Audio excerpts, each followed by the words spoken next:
사랑하는 행복한 교회 성도 여러분, 이 영상을 보시는 하나님 나라의 귀한 자녀 여러분, 2021년 5월 22일 토요일입니다. 우리가 이 땅에 살면서 의인과 악인을 어떻게 구분할 수 있겠습니까? 물론 여러 가지 방법을 통해서 구분할 수 있겠지만 오늘 특별히 본문에서는 더욱더 구체적으로 의인은 누구이며 악인은 누구인가, 또 어떻게 우리 주변에서 의인과 악인을 구별할 수 있는가를 이야기하고 있습니다. 정말로 구별할 수 있을 때 제대로 잘 구분이 된다면 일평생 악인들과 엮이지 아니하고 선한 사람들과 힘을 합해서 하나님 나라의 귀한 열매들을 맺을 수 있을 것입니다. 어린 시절부터 잠언을 읽고 기도하며 또 묵상하며 배우며 또 토론하며 의인과 악인의 구별법을 성도의 자녀들이 배워야 합니다. 또 부모들은 누가 의인이며 악인인지를 가르쳐야 합니다. 물론 사람은 다 똑같습니다. 그러나 그 행동의 열매들은 다 다르다는 것입니다.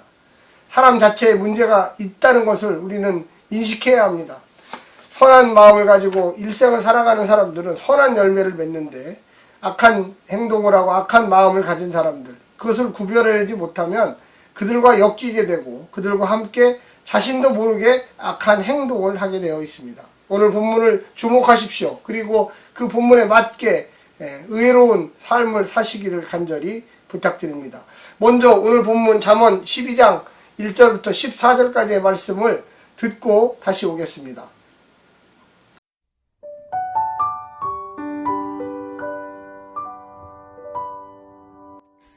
잠언 12장. 훈계를 좋아하는 자는 지식을 좋아하거니와 징계를 싫어하는 자는 짐승과 같으니라. 선인은 여호와께 은총을 받으려니와 악을 꾀하는 자는 정죄하심을 받으리라. 사람이 악으로서 굳게 서지 못하거니와 의인의 뿌리는 움직이지 아니하느니라. 어진 여인은 그 지압 위에 면류관이나 욕을 끼치는 여인은 그 지압 위에 뼈가 썩음 같게 하느니라. 의인의 생각은 정직하여도 악인의 도모는 속임이니라. 악인의 말은 사람을 엿보아 피를 흘리자 하는 것이거니와 정직한 자의 입은 사람을 구원하느니라. 악인은 엎드러져서 소멸되려니와 의인의 집은 서 있으리라. 사람은 그 지혜대로 칭찬을 받으려니와 마음이 굽은 자는 멸시를 받으리라. 비천히 여김을 받을지라도 종을 부리는 자는 스스로 높은 채하고도 음식이 핍절한 자보다 나으니라. 의인은 자기의 가축의 생명을 돌보나 악인의 긍휼은 잔인이니라. 자기의 토지를 경작하는 자는 먹을 것이 많거니와 방탕한 것을 따르는 자는 지혜가 없느니라. 악인은 불의의 이익을 탐하나 의인은 그 뿌리로 말미암아 결실하느니라. 악인은 입술의 허물로 말미암아 그물에 걸려도 의인은 환난에서 벗어나느니라. 사람은 입의 열매로 말미암아 복록에 족하며 그 손이 행하는 대로 자기가 받느니라. 12장도 역시 마찬가지로 지혜로운 의인과 미련한 악인을 대조하고 있습니다. 선한 사람은 야훼께 은총을 받으며 아내를 얻고 정직한 생각을 하며 쓰러지지 않는 집을 짓고 자기 지혜로 칭찬받고 가축들의 필요를 알고 먹거리를 위해 경작하며 손으로 하는 노동의 열매를 얻고 권고를 들을 줄 아는 사람입니다. 그러나 미련한 악인은 속임, 무자비, 불의의 방탕함, 또 스스로의 교만과 착각 속에 살아가는 사람입니다. 12장의 주제는 의로운 사람은 생명을 얻지만 미련한 사람은 죽음을 얻을 수 있다, 이렇게 이야기합니다. 잠언은 이스라엘 주변 고대 근동 나라들로부터 많은 이야기와 전통적 격언들을 모아서 지혜들이 흘러 들어온 것을 창조적으로 야훼 신앙으로 재해석한 것입니다. 특별히 티그리스강, 유브라데스강의 비옥한 초성달 지역부터 메소포타미아 지혜 문학이 이 잠언 속에 들어왔습니다. 또한 나일강을 중심으로 하는 이집트 지혜 문학이 재해석되면서 성서에 흡수됐습니다. 세상에 나가서도 그렇지만 같은 사물을 보고도 하나님의 창조물로 인식하지 못하는 사람들이 있고요. 또한 성도들은 이것은 하나님의 섭리와 은혜와 지혜가 이 자연에 들어있다고 생각하는 경우가 있습니다. 인간의 경험적 산물들이 다양하게 소개되며 유전적으로 고유한 민족적 정서를 가지고 지역마다 발전한 것이 지혜입니다. 그런데 우리는 그것을 하나님의 창조 신앙으로 재해석합니다. 그래서 창조주 하나님을 발견하고 이 세상을 만들고 이 자연 환경을 하나님께서 그 자신의 뜻을 보여주기 위해서 만들었다고 우리는 믿고 있습니다. 세상 사람들은 신이 어딨냐? 그냥 우연의 일치로 됐다 이렇게 얘기합니다. 또한 어떤 사람들은 뭐 산신이 있고 바다신이 있고 모래신이 있고 부엌신이 있고 뭐 가정신이 있고 여신이 있고 남신이 있고 이렇게 다신론적으로 얘기합니다. 그러나 우리 그리스도인들은 아니다. 유일신 한 분밖에 안 계시며 그 유일신이 이 땅에 육신의 몸을 입고 오신 분이 예수님이며 부활승천하셔서 하늘나라에 가셔서 다시금 예수의 이름을 부르는 자들에게 성령을 보내주신 것, 그분 삼위일체 하나님을 우리는 믿고 있는 것입니다. 오늘 본문은 지식을 사랑하는 자와 어리석은 자의 결말을 이야기하고 있습니다.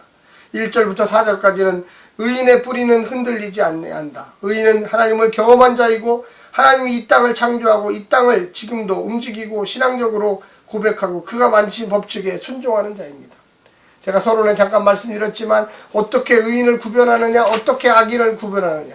의인은 하나님께서 이 땅을 만드시고 지금도 간섭하시고 지금도 자신의 뜻대로 운행하시고 계신다는 것을 믿고 있는 사람이 의인입니다.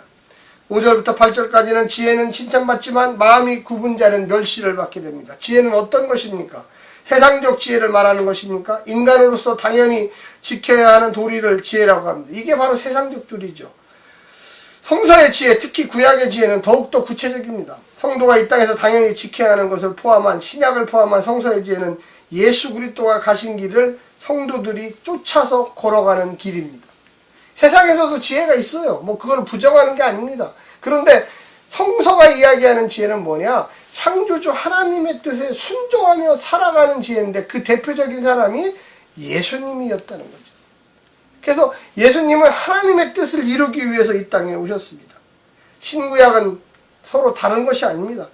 통합적 모습을 보여야 합니다. 하나님을 아는 지식, 이것이 최고의 지혜입니다. 하나님의 마음을 알고 순종할 때 그 지혜의 능력이 나타납니다.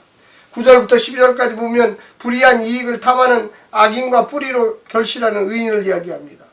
의인은 하나님의 것을 땀으로 심습니다. 땀으로 심어요. 노력해요. 악인은 인간의 지혜를 속임수로 거두려 합니다. 의인은 정직하고 성실합니다. 더 이상 악인처럼 욕심을 내지 않습니다. 성도들 가운데 입으로는 성도인데 세상의 이익과 탐욕 속에서 살아가는 분들이 계십니다. 그래서 겉으로 화려하나 속은 비어서 문제가 계속적으로 발생하기 시작합니다. 왜? 악을 뿌렸기 때문에 그렇습니다. 13절, 14절에는 말과 행실을 얘기합니다. 지혜는 하나님의 말씀에 대한 순종입니다. 지혜는 결코 변명하지 않습니다. 14절에 보니까 이렇게 이야기합니다. 사람은 입의 열매로 말미암아 복록에 족하며 그 손이 행하는 대로 자기가 받느니라. 13절에는 악인은 입술의 허물로 말미암아 그물에 걸려도 의인은 환난에서 벗어나느니라. 이렇게 이야기하고 있습니다. 우리는 의인과 악인을 어떻게 구분할 수 있습니까? 좀 요약 정리한다면 의인은 하나님을 경외하며 훈계를 줄거이 듣고 그 말씀을 따라 자신을 교정해 나가는 사람입니다. 그는 시냇가에 심은 나무처럼 깊은 뿌리를 내려 세찬 바람에도 흔들리지 않고 많은 하나님의 기쁨이 되는 열매를 맺습니다. 반면 악인은 훈계를 멸시하며 짐승처럼 밀어나고 하나님이 정죄를 받으며 굳게 서지 못할 것입니다. 의인과 악인의 구별법 두 번째는 지혜를 따르는 어진 여인은 남편의 면류관이며 수치스러운 여인은 남편에게 고통을 줍니다. 정직한 생각을 하는 의인과 달리 악인은 속임수를 지어내어 타인의 희생을 등에 업고 부당한 이익을 취하려 하지만 결국 소멸될 것입니다. 하지만 의인은 지혜로 인하여 칭찬을 받고 공고히 설 것입니다. 의인과 악인의 구별법 세 번째는 악인은 폼생폼사로 겉만 화려하고 꾸미길 좋아합니다. 그러나 후회와 고통만 남습니다. 의인은 남들이 알아줄 만큼 부유하지도 않고 종일 부를 만큼 지혜와 능력이 있습니다. 지혜로운 의인은 성실하게 땀 흘려 경작한 열매를 기뻐하지만 악인은 방탕하며 핍절하게 될 것입니다. 사랑하는 성도 여러분, 우리가 의의 길을 걸으면 의인입니다. 그러나 악인의 길을 걸고 악을 행하면 악인이 되는 것입니다. 우리 주변에 겉은 다 비슷비슷하게 생겼는데 이 마음의 자세가 악인 사람들이 있습니다. 그분들을 악인이라고 하는 거예요. 예수를 믿고 예수처럼 살지 않는 분들, 그분들을 무엇이라고 불러야만 하겠습니까? 사랑하는 성도 여러분, 오늘 하루도 힘내시고 용기 내시고 성령님의 놀라운 축복 가운데 사시기를 간절히 부탁드립니다. 샬롬.